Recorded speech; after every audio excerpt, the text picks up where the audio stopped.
ಸಮಾರಂಭದಲ್ಲಿ ಭಾಗವಹಿಸಿರ್ತಕ್ಕಂಥ ಹಾಗೂ ಆರ್ಯಾಡನ್ ಮೊಹಮ್ಮದ್ ಅವರ ಹೆಸರಿನಲ್ಲಿ ಸ್ಥಾಪಿತ ಆಗಿರತಕ್ಕಂಥ ಪ್ರಶಸ್ತಿ ಪುರಸ್ಕೃತರಾದಂಥ ಎಐಸಿಸಿ ಪ್ರಧಾನ ಕಾರ್ಯದರ್ಶಿಗಳು ಆದಂಥ ಶ್ರೀ ವೇಣುಗೋಪಾಲ್ ಅವರ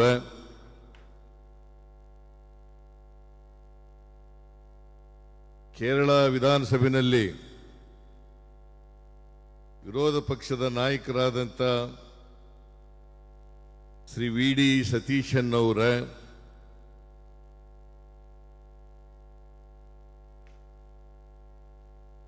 ಪಿ.ಕೆ. ಕುನಾಲಿ ಕುಟ್ಟಿ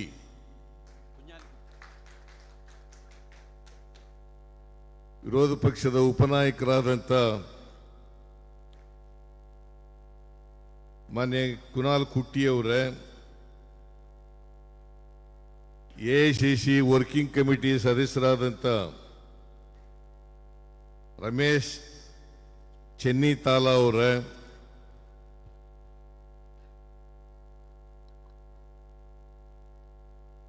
ಎಂ ಹಸನ್ ಅವರ ಯುಡಿಎಫ್ ಸಂಚಾಲಕರು ದೀಪಾ ದಾಸ್ ಮುನ್ಷಿಯವರ ಪ್ರಧಾನ ಕಾರ್ಯದರ್ಶಿಗಳು ಎಐಸಿಸಿ ಮತ್ತು ಕೇರಳ ಉಸ್ತುವಾರಿಗಳು ವೇದಿಕೆ ಮೇಲೆ ಬಹಳ ಜನ ನಾಯಕರುಗಳಿದ್ದಾರೆ. ಎಲ್ಲರ ಹೆಸರುಗಳನ್ನು ಕೂಡ ಹೇಳಲಿಕ್ಕೆ ಹೋಗಲ್ಲ, ದಯಮಾಡಿ ಕ್ಷಮಿಸಬೇಕು. ഈ വേദിയിൽ ഉപവിഷ്ടരായിരിക്കുന്ന ആര്യാടൻ മുഹമ്മദ് പുരസ്കാരം ഏറ്റുവാങ്ങുന്ന ബഹുമാനപ്പെട്ട കെ.സി. വേണുഗോപാൽ മറ്റു എല്ലാ നേതാക്കളെ, ವೇದಿಕೆ ಮೇಲಿರ್ತಕ್ಕಂಥ ಎಲ್ಲ മുഖണ്ഡരുകളെ, വേദിയിൽ ഉപവിഷ്ടരായിരിക്കുന്ന എല്ലാ നേതാക്കന്മാരെ, ಇಲ್ಲಿ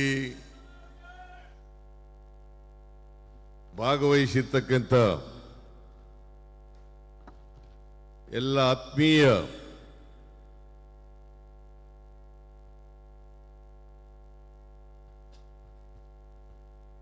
ಮಹನೀಯರೇ ಮತ್ತು ಮಹಿಳೆಯರೇ,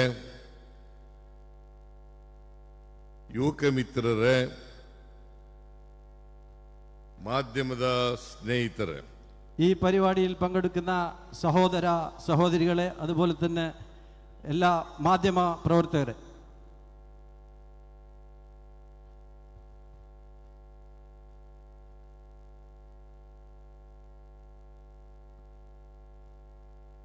ನಾನು ಈ ಸಮಾರಂಭದಲ್ಲಿ ಅತ್ಯಂತ ಸಂತೋಷದಿಂದ ಭಾಗಿಯಾಗಿದ್ದೇನೆ. ഞാൻ ഈ പരിപാടിയിൽ വളരെ സന്തോഷത്തോടുകൂടെ പങ്കെടുക്കുകയാണ്. ಆರ್ಯಾಡನ್ ಮೊಹಮ್ಮದ್ ಅವರ ಕಿರಿಯ ಮಗ ನಮ್ಮ ರಾಜ್ಯಕ್ಕೆ ಬಂದು ನನ್ನನ್ನು ಭೇಟಿಯಾಗಿ ಆರ್ಯಾಡನ್ ಮೊಹಮ್ಮದ್ ರವರ 2ನೇ ಪುಣ್ಯತಿಥಿಯನ್ನು ನಾವು ಮಾಡ್ತಾ ಇದ್ದೇವೆ. ಈ ಸಂದರ್ಭದಲ್ಲಿ ಕೆ.ಸಿ. ವೇಣುಗೋಪಾಲ್ ಅವರಿಗೆ ನಮ್ಮ ತಂದೆಯವರ ಹೆಸರಿನಲ್ಲಿ ಪ್ರಶಸ್ತಿಯನ್ನು ಕೊಡ್ತಾ ಇದ್ದೇವೆ.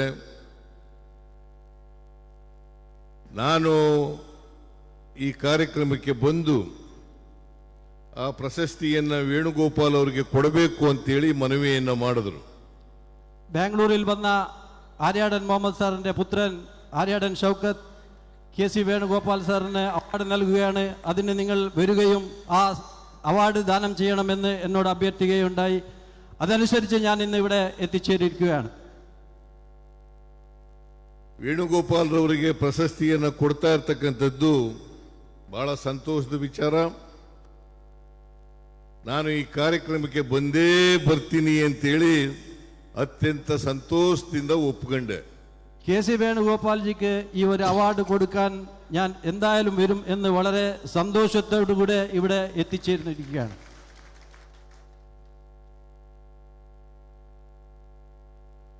ವೇಣುಗೋಪಾಲ್ ಅವರು ಅನೇಕ ಸಾರಿ ನನಗೆ ಆಹ್ವಾನವನ್ನು ಕೊಟ್ಟಿದ್ರು. കെ.സി. വേണുഗോപാൽജി എന്നോട് പല പ്രാവശ്യം വരണമെന്ന് അഭ്യർത്ഥിച്ചിരുന്നു. ನನಗೆ ಕೇರಳಕ್ಕೆ ಬರಬೇಕು, ಇಲ್ಲಿ ಕಾರ್ಯಕ್ರಮದಲ್ಲಿ ಭಾಗವಹಿಸಬೇಕು, ಕೇರಳ ಜನರನ್ನ ಉದ್ದೇಶಿಸಿ ಭಾಷಣ ಮಾಡಬೇಕು ಅಂತೇಳಿ ನನಗೆ ಮನವಿಯನ್ನ ಮಾಡಿದ್ರು. കെ.സി. വേണുഗോപാൽ എന്നോട് പല പ്രാവശ്യം കേരളത്തിൽ വരികയും കേരളത്തെ ജനങ്ങളായി സംഭാവിക്കുകയും നിങ്ങളോട് അഭിസംബോധന ചെയ്ത് സംസാരിക്കണമെന്ന് പല പ്രാവശ്യം എന്നോട് ആവശ്യപ്പെട്ടിരുന്നു. ನನಗೆ ಬರಬೇಕು ಅಂತ ಮನಸ್ಸಿದ್ರೂ ಕೂಡ ಕೆಲಸದ ಒತ್ತಡದಿಂದ ಬರಲಿಕ್ಕೆ ಆಗಲಿಲ್ಲ. എനിക്ക് വരാൻ അതിയായ താല്പര്യമുണ്ടായിരുന്നെങ്കിലും പല പരിപാടികളുള്ളത് കൊണ്ട് എനിക്ക് വരാൻ പറ്റിയിരുന്നില്ല. ಇದು ಒಂದು ಅವಕಾಶ. ഇതൊരു അവസരമായി ಕೆ.ಸಿ. ವೇಣುಗೋಪಾಲ್ ಅವರಿಗೆ ಆರ್ಯಾಡನ್ ಮೊಹಮ್ಮದ್ ಅವರ ಹೆಸರಿನಲ್ಲಿ ಸ್ಥಾಪಿತ ಆಗಿರತಕ್ಕಂಥ ಪ್ರಶಸ್ತಿಯನ್ನ ನನ್ನ ಕೈನಿಂದ ಕೊಡ್ತಕ್ಕಂಥದ್ದು ಇದು ಒಂದು ಗೌರವದ ವಿಚಾರ ಅಂತೇಳಿ ನಾನು ಭಾವಿಸ್ಕೊಂಡಿದ್ದೇನೆ. എനിക്ക് വളരെ ഒരു ഗൗരവമുള്ള ഒരു കാര്യം കൂടിയാണ്. ആര്യാടൻ മുഹമ്മദ് സാറിന്റെ പേരുള്ള ആ ഒരു അവാർഡ് കെ.സി. വേണുഗോപാൽ സാറിന് കൊടുക്കാൻ പറ്റിയത് എനിക്ക് അതിയായ സന്തോഷമുണ്ട്. ಕೆ.ಸಿ. ವೇಣುಗೋಪಾಲ್ ಅವರು ಎಐಸಿಸಿ ಪ್ರಧಾನ ಕಾರ್ಯದರ್ಶಿಯಾಗಿ ನಾನು ಹಿಂದಿನ ಬಾರಿ ಮುಖ್ಯಮಂತ್ರಿಯಾಗಿದ್ದಾಗ 2013ರಿಂದ 2018ವರೆಗೆ ಮುಖ್ಯಮಂತ್ರಿಯಾಗಿರುವಾಗ ಅವರು ಕೆಲವು ವರ್ಷಗಳ ಕಾಲ ಕರ್ನಾಟಕದ ಉಸ್ತುವಾರಿ ಪ್ರಧಾನ ಕಾರ್ಯದರ್ಶಿಗಳಾಗಿದ್ದರು. ഞാൻ കർണാടക മുഖ്യമന്ത്രിയായി 2013 മുതൽ 18 വരെയുള്ള കാലഘട്ടത്തിൽ കെ.സി. വേണുഗോപാൽജി അവിടെ എ.ഐ.സിയുടെ ജനറൽ സെക്രട്ടറിയായി നമ്മുടെ സംസ്ഥാന ചുമതലയുള്ള ജനറൽ സെക്രട്ടറിയായി പ്രവർത്തിച്ചിട്ടുണ്ടായിരുന്നു. ಹಾಗಾಗಿ ಕೆ.ಸಿ. ವೇಣುಗೋಪಾಲ್ ಅವರನ್ನ ನಾನು ಹತ್ತಿರದಿಂದ ನೋಡಿದ್ದೇನೆ, ಅರ್ಥ ಮಾಡ್ಕೊಂಡಿದ್ದೇನೆ. ആയതിനാൽ കെ.സി. വേണുഗോപാൽജിയെ ഞാൻ വളരെ അടുത്തുനിന്ന് അറിയുകയും മനസ്സിലാക്കുകയും ചെയ്തിട്ടുണ്ട്. ಕೆ.ಸಿ. ವೇಣುಗೋಪಾಲ್ ಅವರು ಸ್ವಭಾವತಃ ಜನಪರವಾದಂಥ ವ್ಯಕ್ತಿ ಆಗಿರ್ತಕ್ಕಂಥವರು. ಅಷ್ಟೇ ಅಲ್ಲ, ಹೇಗೆ ಹಿರಿಯರನ್ನ ಪ್ರೀತಿಸ್ತಾರೆ, ಗೌರವಿಸ್ತಾರೆ, ಹಾಗೇನೆ ಚಿಕ್ಕವರನ್ನು ಕೂಡ ಗೌರವಿಸ್ತಾರೆ ಮತ್ತೆ ಪ್ರೀತಿಸ್ತಾರೆ. കെ.സി. വേണുഗോപാൽ വളരെ ഒരു നല്ല മനുഷ്യനാണ്. എങ്ങനെ ജനങ്ങളെ സ്നേഹിക്കുന്നു, ചെറുപ്പക്കാർ മുതൽ വലിയ ആൾക്കാരെ, മുതിർന്നവരെയും എല്ലാവരെയും ഒരേപോലെ സ്നേഹിക്കുന്ന ഒരു മഹാൻ വ്യക്തിയാണ് കെ.സി. വേണുഗോപാൽ. ಒಟ್ಟಾರೆಯಾಗಿ ಕೆ.ಸಿ. ವೇಣುಗೋಪಾಲ್ ಅವರು ಒಬ್ಬ ಸ್ನೇಹಜೀವಿ. അദ്ദേഹം ഒരു സ്നേഹജീവിയാണ്. എല്ലാവരെയും സ്നേഹിക്കുന്ന ഒരു വ്യക്തിയാണ് കെ.സി. വേണുഗോപാൽ. ಅವರೆಲ್ಲ ಹೋಗ್ತಾ ಇದ್ದಾರೆ, ಕನ್ನಡದಲ್ಲಿ ಮಾತಾಡ್ತಾ ಇರೋದಕ್ಕ നിങ്ങളെല്ലാവരും പോകുന്നത് എന്തുകൊണ്ടാ, കന്നഡത്തിൽ സംസാരിക്കുന്നതാണോ എന്ന് സാർ ചോദിക്കുകയാണ്. ദയവ് ചെയ്ത് ഇരിക്കണമെന്ന് അഭ്യർത്ഥിക്കുന്നുണ്ട്. ನಾನು will cut short my speech.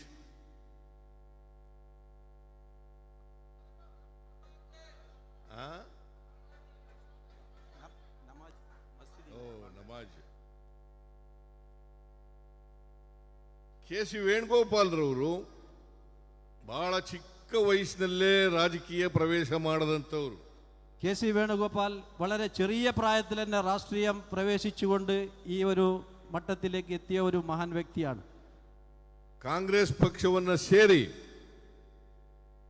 Congress ಪಕ್ಷಕ್ಕೆ ನಿಷ್ಠೆಯಿಂದ ಕೆಲಸ ಮಾಡಿ ಕಾಂಗ್ರೆಸ್ ಪಕ್ಷವನ್ನ ಕಟ್ಟತಕ್ಕಂಥ ಕೆಲಸವನ್ನ ಮಾಡಿದ್ದಾರೆ. കോൺഗ്രസ് പാർട്ടിയിൽ അദ്ദേഹം ജോയിൻ ആയ ശേഷം ആ പാർട്ടിയെ വളരെ നന്നായി കെട്ടിപ്പണിയുവാൻ വളരെ സാഹസികമായി പ്രയത്നിച്ച ഒരു നേതാവാണ് വേണുഗോപാൽ.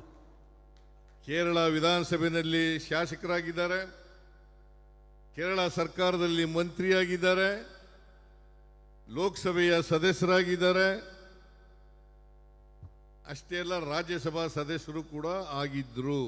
കേരളത്തിൽ MLA ആവുകയും അതിനുശേഷം മന്ത്രിയാവുകയും അതിനുശേഷം അദ്ദേഹം പാർലമെന്റിൽ MP ആയി തെരഞ്ഞെടുത്തു. പിന്നെ രാജ്യസഭാ അംഗമായും പ്രവർത്തിച്ചിട്ടുണ്ട്. ಅವರು ಕಾಂಗ್ರೆಸ್ ಪಕ್ಷವನ್ನ ಬಲಪಡಿಸೋದರಲ್ಲಿ ಅಪಾರವಾದಂಥ ಶ್ರಮವನ್ನ ಮಾಡಿದ್ದಾರೆ ಅಂತ ಹೇಳಿದ್ರೆ ಅದು ಅತಿಶಯೋಕ್ತಿ ಆಗಲಾರದು. അദ്ദേഹം ഈ കോൺഗ്രസ് പാർട്ടിയെ കെട്ടിപ്പണിയാൻ വേണ്ടി ചെയ്യുന്ന ആ സേവനം വളരെ വലുതാണ് എന്ന് പറഞ്ഞാൽ അത് കുറവാവില്ല. ರಾಹುಲ್ ಗಾಂಧಿಯವರು ಭಾರತ್ ಜೋಡೋ ಯಾತ್ರೆಯನ್ನು ಕೈಗೊಂಡಾಗ ಆ ಯಾತ್ರೆ ಯಶಸ್ವಿ ಆಗಲಿಕ್ಕೆ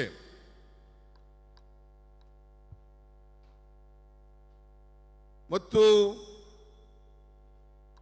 ಆ ಯಾತ್ರೆಯಲ್ಲಿ ಜನರು ಹೆಚ್ಚಿನ ಸಂಖ್ಯೆಯಲ್ಲಿ ಪಾಲ್ಗೊಳ್ಳಲಿಕ್ಕೆ ಕೆ.ಸಿ. ವೇಣುಗೋಪಾಲ್ರವರ ಪಾತ್ರ ಅಪಾರವಾಗಿದೆ ಅಂತಕ್ಕಂಥ ಮಾತುಗಳನ್ನು ತಮಗೆ ತಿಳಿಸಲಿಕ್ಕೆ ಬಯಸ್ತಾ ಇದ್ದೇನೆ. പ്രിയ രാഹുൽജി, ഭാരത് ജോഡോ യാത്ര തുടങ്ങുമ്പോൾ അതിൻ്റെ പിന്നിൽ പ്രവർത്തിച്ച ഒരു ശക്തി KC വേണുഗോപാലായിരുന്നു. അതുപോലെ തന്നെ ജനപങ്കാളിത്തം കൂട്ടാനും അതിൽ രാഹുൽ ഗാന്ധിക്ക് നല്ല പേര് വരാനും അദ്ദേഹത്തിൻ്റെ പിന്നിൽ പ്രവർത്തിച്ച ഒരു വ്യക്തിയാണ് KC വേണുഗോപാൽ. ಅವರು ರಾಜಕೀಯ ಚಾಣಕ್ಯರು. അദ്ദേഹം ರಾಷ್ಟ್ರೀಯ ಚಾಣಕ್ಯನಾണ്. ಯಾಕಂತಂದ್ರೆ 2018ರಲ್ಲಿ ನಾನು ಮುಖ್ಯಮಂತ್ರಿಯಾಗಿ ಚುನಾವಣೆಗೆ ಸ್ಪರ್ಧೆ ಮಾಡಬೇಕಾಗಿತ್ತು. 2018 ഞാൻ ನಾನು ಚಾಮುಂಡೇಶ್ವರಿ ಕ್ಷೇತ್ರದಿಂದ ಸ್ಪರ್ಧೆ ಮಾಡಬೇಕು ಅಂತ ತೀರ್ಮಾನ ಮಾಡಿದ್ದೆ. 2018 ഞാൻ ചാമുണ്ടേശ്വരി വിധാനസഭാ ക്ഷേത്രത്തിൽ ഒരു കോൺഗ്രസിന്റെ സ്ഥാനാർത്ഥിയായി മത്സരിക്കാൻ തയ്യാറെടുക്കുകയായിരുന്നു. ನನಗೆ ಅವರು ಅಡ್ವೈಸ್ ಮಾಡಿದ್ರು, ನೀವು ಚಾಮುಂಡೇಶ್ವರಿ ಕ್ಷೇತ್ರದಿಂದಲೇ ಸೋಲ್ತೀರಿ, ಅದಕ್ಕೋಸ್ಕರ ಬೇರೊಂದು ಕ್ಷೇತ್ರದಲ್ಲಿ ನಿಲ್ಲಬೇಕು ಅಂತೇಳಿ സലഹയെന്ന് കൊട്ടവരു ശ്രീ വേണുഗോപാൽ ಅವರು. അന്ന് രാഷ്ട്രീയ ചാണക്യനായ KC വേണുഗോപാൽ എന്നോട് പറയുകയുണ്ടായി, ചാമുണ്ടേശ്വരി ക്ഷേത്രത്തിൽ മാത്രമല്ല, നിങ്ങൾ അവിടെ നിന്നാൽ ജയിക്കുമെന്ന് ഉറപ്പില്ല, ആയതുകൊണ്ട് ഇനിയൊരു മണ്ഡലത്തിലും കൂടി നിങ്ങൾ മത്സരിക്കണം എന്ന് അഭ്യർത്ഥിക്കുകയുണ്ടായി. ಒಂದು ವೇಳೆ ಇವರ ಸಲಹೆಯನ್ನು ಕಡೆಗಣಿಸಿ ನಾನು ಚಾಮುಂಡೇಶ್ವರಿ ಒಂದೇ ಕ್ಷೇತ್ರದಿಂದ ನಿಂತಿದ್ರೆ, ಬಾದಾಮಿ ಕ್ಷೇತ್ರವನ್ನ ಆಯ್ಕೆ ಮಾಡ್ಕೊಳ್ಳದೆ ಹೋಗಿದ್ರೆ, ಎರಡು ಕ್ಷೇತ್ರದಲ್ಲಿ ನಿಲ್ಲದೆ ಹೋಗಿದ್ರೆ ನಾನು ರಾಜಕೀಯದಲ್ಲಿ ಚಾಮುಂಡೇಶ್ವರಿನಲ್ಲಿ സോൽത്തിದ್ದೆ. രണ്ട് ക്ഷേത്രത്തിൽ 2 നിയോജക മണ്ഡലത്തിൽ മത്സരിക്കാൻ അദ്ദേഹം എന്നോട് ഉപദേശിക്കുകയും അതനുസരിച്ച് ഞാൻ ബാദാമിയിൽ മത്സരിച്ചതുകൊണ്ട് ഞാൻ അവിടെ ജയിക്കുകയുണ്ടായി. ഈ ചാമുണ്ടേശ്വരി നിയോജക മണ്ഡലത്തിൽ പരാജയപ്പെടുകയുണ്ടായി. അദ്ദേഹം പറഞ്ഞ ആ കാര്യം ഞാൻ അനുസരിച്ചിരുന്നില്ലെങ്കിൽ ഇന്ന് രാഷ്ട്രീയത്തിൽ ഞാൻ വളരെ പിന്നോട്ട് പോകുമായിരുന്നു. ಅವರ ಲೆಕ್ಕಾಚಾರದಂತೆ ನಾನು ಚಾಮುಂಡೇಶ್ವರಿನಲ್ಲಿ ಸೋತೆ, ಬಾದಾಮಿನಲ್ಲಿ ಗೆದ್ದೆ. അദ്ദേഹത്തിന്റെ അഭിപ്രായ പ്രകാരം ഞാൻ ചാമുണ്ടേശ്വരിയിൽ തോക്കുകയും ബാദാമിയിൽ ജയിക്കുകയും ഉണ്ടായി. അത് അദ്ദേഹത്തിന്റെ രാഷ്ട്രീയ ചാണക്യൻ എന്നതിന്റെ ഒരു തെളിവാണ്. ನಾನು ಯಾಕೆ ಈ ಮಾತನ್ನ ಹೇಳ್ತಾ ಇದ್ದೀನಿ ಅಂತಂದ್ರೆ, ಅವರು ರಾಜಕೀಯದಲ್ಲಿ ಎಷ್ಟು ಚಾಣಾಕ್ಷರು, ಎಷ್ಟರ ಮಟ್ಟಿಗೆ ನಿಖರವಾಗಿ ರಾಜಕೀಯವನ್ನು ಅರ್ಥ ಮಾಡ್ಕೊತಾ ಇದ್ರು, ಜನರನ್ನ ಅರ್ಥ ಮಾಡ್ಕೊತಾ ಇದ್ರು, ಜನರ ഭാവനಗಳನ್ನು അർത്ഥ ಮಾಡ್ಕೊತಿದ್ರು ಅನ್ನೋದಕ್ಕೆ ಇದು ಒಂದು ನಿದರ್ಶನ. ഞാൻ ഈ കാര്യം എന്തിന് പറഞ്ഞു എന്ന് നിങ്ങൾക്ക് അറിയിക്കുകയാണെങ്കിൽ, അദ്ദേഹം രാഷ്ട്രീയ ചാണക്യനാണ്. അദ്ദേഹം വളരെ മനസ്സിലാക്കുന്നു ജനങ്ങളുടെ വികാരം എന്താണ്, ജനങ്ങളുടെ ചിന്താഗതി എന്താണ് എന്ന് അദ്ദേഹത്തിന് മനസ്സിലാക്കാൻ സാധിച്ചത് അദ്ദേഹം രാഷ്ട്രീയത്തിൽ ഒരു നല്ല ഒരു നേതാവായതിൻ്റെ തെളിവും കൂടിയാണ്. ಅವರು ನಾನು ಕಂಡಂತೆ ಒಬ್ಬ ಜಾತ್ಯತೀತ ವ್ಯಕ್ತಿ ಅಷ್ಟೇ ಅಲ್ಲ, പോലെ കെ സി വേണുഗോപാൽ ഒരു മതേതരവാദിയാണ്. അതുപോലെ തന്നെ ജനാധിപത്യത്തിനെ അംഗീകരിക്കുന്ന ഒരു നേതാവും കൂടിയാണ് അദ്ദേഹം എന്ന് ഞാൻ മനസ്സിലാക്കിയിട്ടുണ്ട്. ಹಾಗಾಗಿ ಅವರು ಸೋನಿಯಾ ಗಾಂಧಿಯವ್ರ ಜೊತೆ ಸೇರ್ಕೊಂಡು, ರಾಹುಲ್ ಗಾಂಧಿಯವ್ರ ಜೊತೆ ಸೇರ್ಕೊಂಡು, ಪ್ರಿಯಾಂಕಾ ಗಾಂಧಿಯವ್ರ ಜೊತೆ ಸೇರ್ಕೊಂಡು, ಮಲ್ಲಿಕಾರ್ಜುನ ಖರ್ಗೆ ಅವ್ರ ಜೊತೆ ಸೇರ್ಕೊಂಡು ಇವತ್ತು ಭಾರತೀಯ ಜನತಾ ಪಕ್ಷಕ್ಕೆ ಪರ್ಯಾಯವಾಗಿ ಒಂದು ವಿರೋಧಿ ರಂಗವನ್ನು ಸ್ಥಾಪಿಸಲಿಕ್ಕೆ ಅಂತಕ್ಕಂಥ ರಾಜಕೀಯ ರಂಗವನ್ನು ಸ್ಥಾಪಿಸಲಿಕ್ಕೆ ಅವರು ಪ್ರಮುಖ ಪಾತ್ರವನ್ನು ವಹಿಸಿದ್ದಾರೆ ಅಂತಕ್ಕಂಥ ಮಾತುಗಳನ್ನು ಈ ಸಂದರ್ಭದಲ್ಲಿ ಹೇಳಲಿಕ್ಕೆ ಬಯಸ್ತಾ ಇದ್ದೇನೆ. അദ്ദേഹം സോണിയാജിയുടെ കൂടെ അതുപോലെ തന്നെ രാഹുൽജിയുടെ കൂടെ പ്രിയങ്ക ഗാന്ധിയുടെ കൂടെ AICC പ്രസിഡന്റായ മല്ലികാർജുൻ ഖർഗെയുടെ കൂടെ പ്രവർത്തിച്ചുകൊണ്ട് ഇന്ത്യ മുന്നണി എന്ന ഒരു മുന്നണി രൂപീകരിച്ച് നരേന്ദ്രമോദിയുടെ സർക്കാരിനെതിരെ ബദലായി ഒരു വലിയ ഒരു സഖ്യമുണ്ടാക്കാൻ അദ്ദേഹത്തിന് സാധിച്ചു എന്നതും സത്യമാണ്. ನಾನು ಹಿಂದೆ ಮುಖ್ಯಮಂತ್ರಿ ಆಗಿರುವಾಗ ಕರ್ನಾಟಕದಲ್ಲಿರ್ತಕ್ಕಂಥ ಬಡವರು, ಎಲ್ಲ ಜಾತಿ ಭಾಷೆ ಎಲ್ಲ ಧರ್ಮದ ಬಡವರು, ಆ ಜನರಿಗೋಸ್ಕರ ಅನೇಕ ಕಾರ್ಯಕ್ರಮಗಳನ್ನು ರೂಪಿಸಿದ್ದೆ. ಆ ಕಾರ್ಯಕ್ರಮಗಳನ್ನು ರೂಪಿಸಲಿಕ್ಕೆ ಸಂಪೂರ್ಣ ಬೆಂಬಲ ಕೆ.ಸಿ. ವೇಣುಗೋಪಾಲ್ ಅವರಿಂದ ಇತ್ತು ಅಂತಕ್ಕಂಥದ್ದನ್ನು ಈ ಸಂದರ್ಭದಲ್ಲಿ ಹೇಳಲಿಕ್ಕೆ ಬಯಸ್ತಾ ಇದ್ದೇನೆ. ഞാൻ കർണാടക മുഖ്യമന്ത്രിയായ കാലത്ത് അവിടുത്തെ പാവപ്പെട്ട ജനങ്ങൾക്കും അതുപോലെ തന്നെ മധ്യമ വർഗത്തിൻ്റെ ജനങ്ങൾക്ക് വേണ്ടിയുള്ള പല പ്രവർത്തനങ്ങളും കാഴ്ചവെക്കാൻ സാധിച്ചപ്പോൾ അതിൻ്റെ പിന്നിൽ പൂർണ്ണമായി സഹകരിച്ച നേതാവാണ് കെ.സി. വേണുഗോപാൽ. ಮತ್ತೆ ಎರಡನೇ ಬಾರಿ ಮುಖ್ಯಮಂತ್ರಿ ಆದಾಗ ಅಖಿಲ ಭಾರತ ಕಾಂಗ್ರೆಸ್ ಪಕ್ಷ ಜೊತೆಯಲ್ಲಿ ಚರ್ಚೆ ಮಾಡಿ ಅನೇಕ ಯೋಜನೆಗಳನ್ನು ನಾವು ಕರ್ನಾಟಕದಲ್ಲಿ ಜಾರಿ ಕೊಡ್ತೇವೆ ಅಂತೇಳಿ ಚುನಾವಣಾ ಸಂದರ್ಭದಲ್ಲಿ ಭರವಸೆಗಳನ್ನು ಕೊಟ್ಟಿದ್ದು. രണ്ടാമത് തെരഞ്ഞെടുപ്പിൽ പല നമ്മുടെ പാർട്ടിയുടെ മാനിഫെസ്റ്റോയിൽ പല പ്രഖ്യാപിച്ച 5 കാര്യങ്ങളുണ്ടായിരുന്നു. അതിൻ്റെ പിന്നിൽ AICCയുമായി സംസാരിച്ച് അതിനെ അനുവദിച്ചത് കെ.സി. വേണുഗോപാലായിരുന്നു എന്ന് ഞാൻ പറയുകയാണ്. 5 ಗ್ಯಾರಂಟಿ ಯೋಜನೆಗಳನ್ನು ಘೋಷಣೆ ಮಾಡಿದ್ದು. 5 ಗ್ಯಾರಂಟಿ ഞങ്ങൾ അവിടെ പ്രഖ്യാപിക്കുകയുണ്ടായി. ಶಕ್ತಿ ಯೋಜನೆ, ಗೃಹಲಕ್ಷ್ಮಿ ಯೋಜನೆ, ಗೃಹ ಜ್ಯೋತಿ ಯೋಜನೆ, ಅನ್ನಭಾಗ್ಯ ಯೋಜನೆ, ಯುವ ನಿಧಿ ಯೋಜನೆ. ಈ ಯೋಜನೆಗಳನ್ನು ರೂಪಿಸಬೇಕಾದ್ರೆ ಕೆ.ಸಿ. ವೇಣುಗೋಪಾಲರು ಕೂಡ ನಮಗೆ ಬೆಂಬಲವನ್ನು ಕೊಟ್ಟಿದ್ರು. ಶಕ್ತಿ, ಯುವ ನಿಧಿ, ಅನ್ನಭಾಗ್ಯ,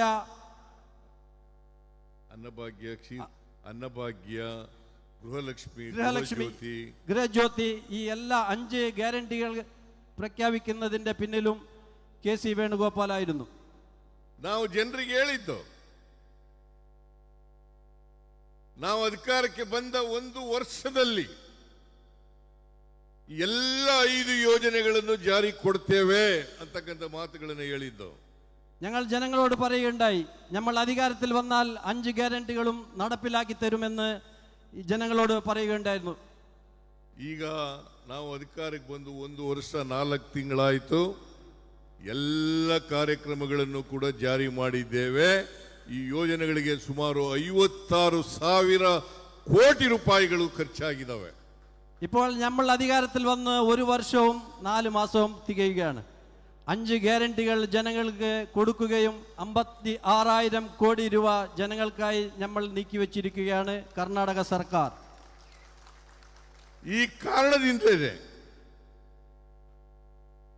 ಕರ್ನಾಟಕದಲ್ಲಿ ಅಧಿಕೃತ ವಿರೋಧ ಪಕ್ಷವಾಗಿರ್ತಕ್ಕಂಥ ಬಿಜೆಪಿ ಮತ್ತು JDS, ನಿಮಗೆಲ್ಲ ಗೊತ್ತಿದೆ, ಕರ್ನಾಟಕದಲ್ಲಿ 3 ರಾಜಕೀಯ ಪಕ್ಷಗಳು ಪ್ರಮುಖವಾಗಿದ್ದಾವೆ. ಒಂದು ಕಾಂಗ್ರೆಸ್, ಎರಡನೇದು ಬಿಜೆಪಿ, ಮೂರನೇದು ജാത്യാതീത ജനതാദള. കർണാടകയിൽ 3 പ്രമുഖ പാർട്ടികളാണുള്ളത്. ഒന്ന് കോൺഗ്രസ് പാർട്ടി, രണ്ടാമത്തത് BJP, മൂന്നാമത്തത് ജനതാദൾ സെക്യുലർ. JDS ಈಗ ಜಾತ್ಯಾತೀತ ಜನತಾದಳವಾಗಿ ಉಳಿದಿಲ್ಲ. JDS ഇന്ന് ജനതാദൾ സെക്യുലർ ആയിട്ട് അവിടെ നിലനിൽപ്പില്ല. ಯಾಕಂತಂದ್ರೆ ಈಗ ಕಳೆದ ಲೋಕಸಭಾ ಚುನಾವಣೆಯಲ್ಲಿ ಕೋಮುವಾದಿ ಬಿಜೆಪಿ ಜೊತೆನಲ್ಲಿ ಸೇರ್ಕೊಂಡ್ಬಿಟ್ಟಿದ್ದಾರೆ. നിങ്ങൾക്കറിയാമല്ലോ, ആ പാർട്ടി ഇന്ന് വർഗീയവാദികളായ ഭാരതീയ ജനതാ പാർട്ടിയുടെ കൂടെ സഖ്യത്തിലാണ്. ಈ ಎರಡೂ ಪಕ್ಷಗಳನ್ನ ಸೋಲಿಸಿ ನಾವು ಅಧಿಕಾರಕ್ಕೆ ಬಂದಿದ್ದೇವೆ. ആ 2 പാർട്ടികളെയും തോൽപ്പിച്ചുകൊണ്ട് നമ്മൾ അവിടെ അധികാരത്തിൽ വന്നിരിക്കുകയാണ്.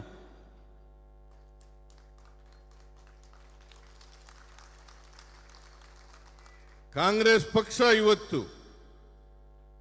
ಬಡವರ ಪರವಾಗಿ, ದಲಿತರ ಪರವಾಗಿ, ಹಿಂದುಳಿದವರ ಪರವಾಗಿ, ಅಲ್ಪಸಂಖ್ಯಾತರ ಪರವಾಗಿ, ಮಹಿಳೆಯರ ಪರವಾಗಿ ಮತ್ತು ಕಾರ್ಮಿಕರ ಪರವಾಗಿ ನಾವು ಅನೇಕ ಕಾರ್ಯಕ್ರಮಗಳನ್ನು ಹಮ್ಮಿಕೊಂಡು ಕೆಲಸ ಮಾಡ್ತಾ ಇದೆ.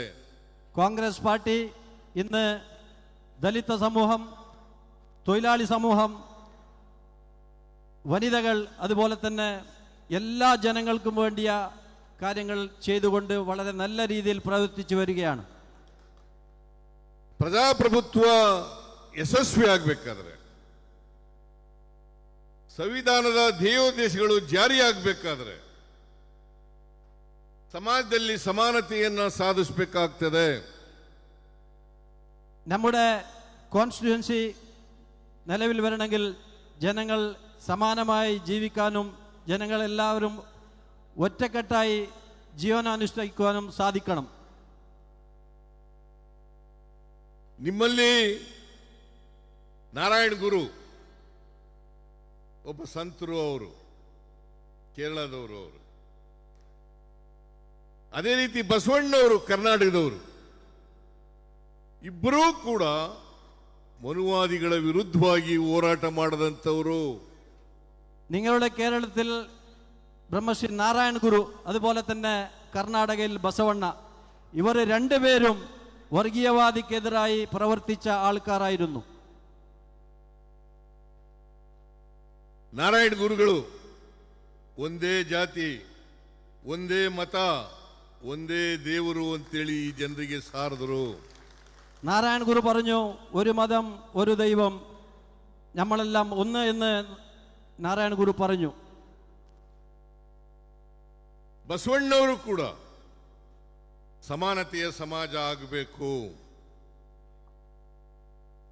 ಸಮಾನತೆಯ ಸಮಾಜ ಆಗದೆ ಹೋದರೆ ರಾಜಕೀಯ ಪ್ರಜಾಪ್ರಭುತ್ವ ಯಶಸ್ವಿಯಾಗಲಿಕ್ಕೆ ಸಾಧ್ಯ ಇಲ್ಲ. അതുപോലെ തന്നെ ബസവണ്ണ പറഞ്ഞു, നാം എല്ലാവരും ഒരുപോലെ ആയിരിക്കണം, എങ്കിൽ മാത്രം ഈ ഡെമോക്രസിയിൽ നാം എല്ലാം ഒരുമിച്ച് പോകാൻ സാധിക്കും എന്ന് ബസവണ്ണ കർണാടകയിലും പറയുകയുണ്ടായി. 1949 ನವೆಂಬರ್ 25ನೇ ತಾರೀಕು ಬಾಬಾ ಸಾಹೇಬ್ ಅಂಬೇಡ್ಕರ್ ಅವರು ಸಂವಿಧಾನ ಅಸೆಂಬ್ಲಿನಲ್ಲಿ ಸಂವಿಧಾನ ಅಂಗೀಕಾರಕ್ಕಿಂತ ಒಂದು ದಿನ ಮುಂಚಿತವಾಗಿ ಭಾಷಣ ಮಾಡಿದರು. 1949 നവംബർ 24 അംബേദ്കർ അവർ നമ്മുടെ ഭരണഘടന രൂപീകരിക്കാൻ ശ്രമിച്ചു. 1950 ಜನವರಿ 26ನೇ ತಾರೀಕಿನಿಂದ 1950 ಜನವರಿ 26 തീയതി ವೈರುಧ್ಯತೆ ಇರ್ತಕ್ಕಂಥ ಸಮಾಜಕ್ಕೆ ನಾವು ಕಾಲಿಡ್ತಾ ಇದ್ದೀವಿ. പല ജനങ്ങളും കൂടിയ ഭരണഘടന നാം കാണാൻ സാധിച്ചു. ಆರ್ಥಿಕ ಅಸಮಾನತೆ ಇದೆ, ಸಾಮಾಜಿಕ ಅಸಮಾನತೆ ಇದೆ. ಈ ಅಸಮಾನತೆಯನ್ನು ಎಲ್ಲಿವರೆಗೆ ನಾವು ಹೋಗಲಾಡಿಸೋಕ್ಕಿಲ್ಲ ಅಲ್ಲಿವರೆಗೆ ದೇಶ ಸಮೃದ್ಧಿಯಾಗಿ ಬೆಳಿಲಿಕ್ಕೆ ಸಾಧ್ಯ ಇಲ್ಲ, ದೇಶ ಶಾಂತಿಯಿಂದ ಇರಲಿಕ್ಕೆ ಸಾಧ್ಯ ಇಲ್ಲ.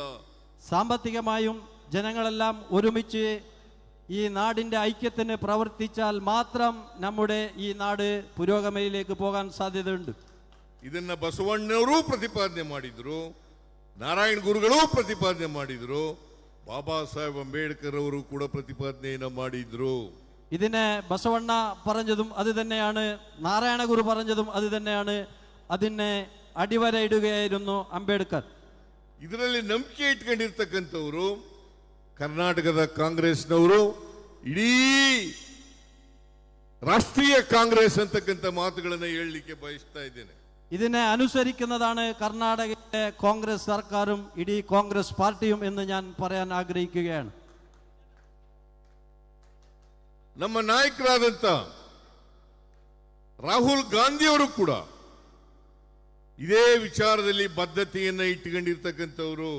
നമ്മുടെ നേതാവ് രാഹുൽജിയും ഇതേ മൂന്ന് ആൾക്കാരുടെ എന്തായിരുന്നു ആശയം, ഇന്ത്യൻ ഭരണഘടന എന്താ പറയുന്നത്, അത് അനുസരിക്കുന്ന നേതാവാണ് രാഹുൽജി എന്ന് ഞാൻ നിങ്ങളെ ഓർമ്മിപ്പിക്കുകയാണ്.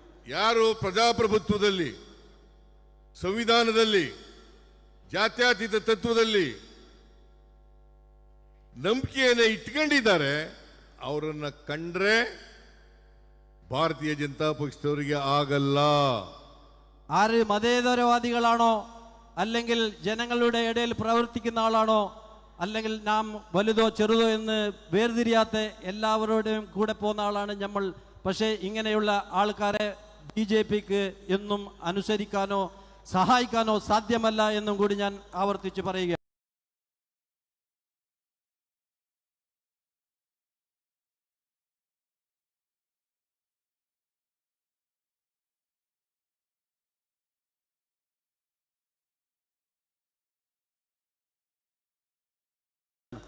ಈ ದೇಶದಲ್ಲಿ ಅನೇಕ ಧರ್ಮಗಳಿದ್ದಾವೆ, ಅನೇಕ ಜಾತಿಗಳಿದ್ದಾವೆ, ಅನೇಕ ಭಾಷೆಗಳಿದ್ದಾವೆ, ಅನೇಕ ಸಂಸ್ಕೃತಿಗಳಿದ್ದಾವೆ.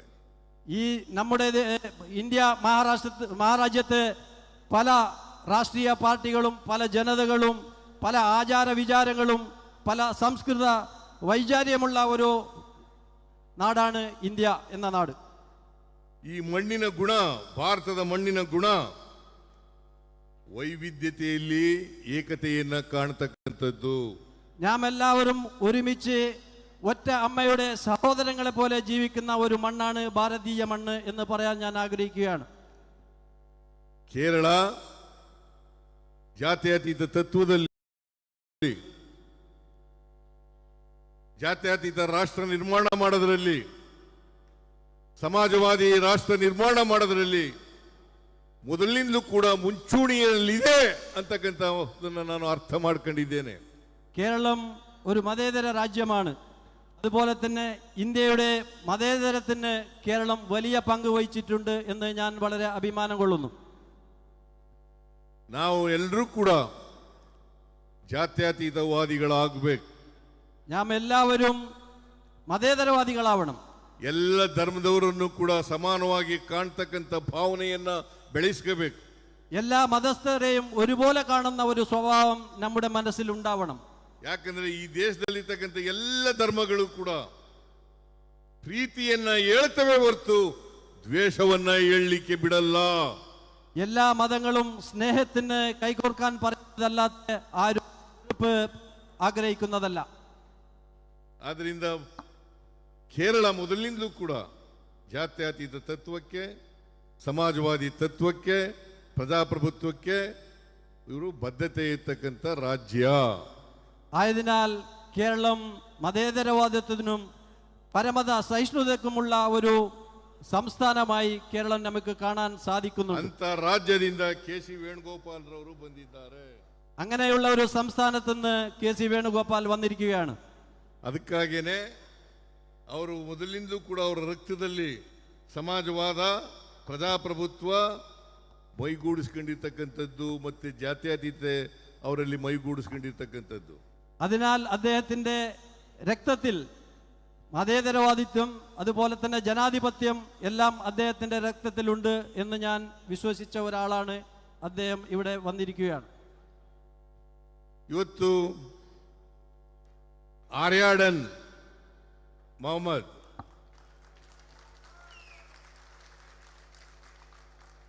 ಅವರು 1935 ಜನಿಸಿದ್ದು. 1935 2022 ಕೂಡ ಕ್ರಿಯಾಶೀಲರಾಗಿದ್ದರು. 1935 ജനിച്ച ആര്യാടൻ 2022 വരെ വളരെ സജീവമായിരുന്നു. ಅವರು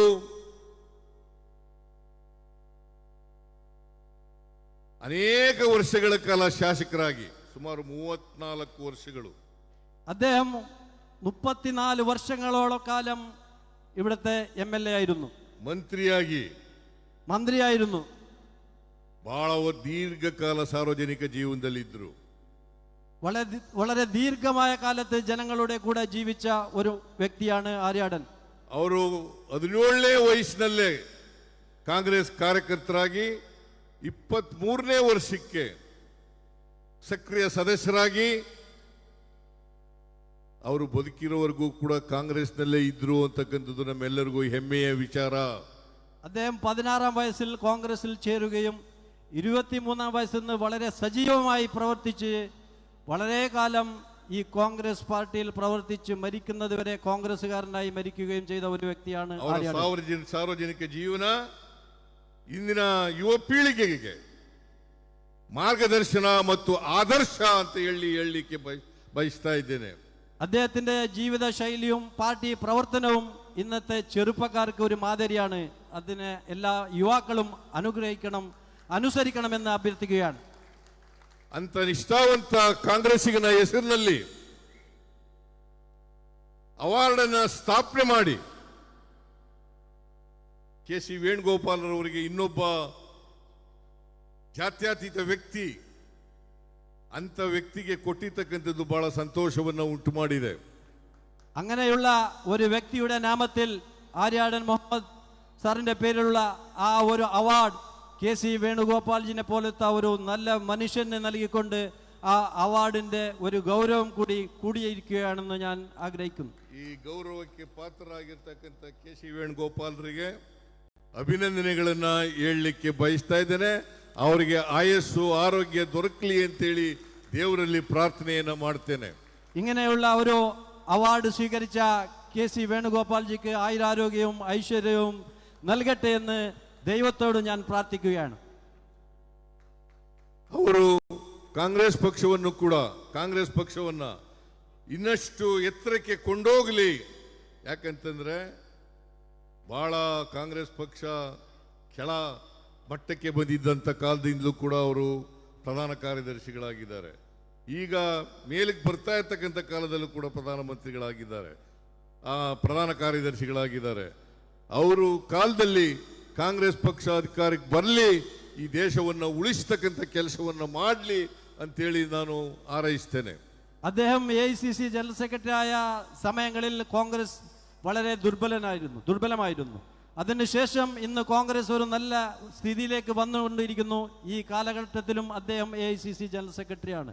അദ്ദേഹത്തിന്റെ നേതൃത്വത്തിൽ ഇനിയും നമ്മുടെ ഈ പാർട്ടി വളരെ മുന്നോട്ട് പോകട്ടെ, വരും ദിവസങ്ങളിൽ കോൺഗ്രസിന്റെ ദിവസമാകട്ടെ എന്ന് ഞാൻ പ്രാർത്ഥിക്കുകയാണ്.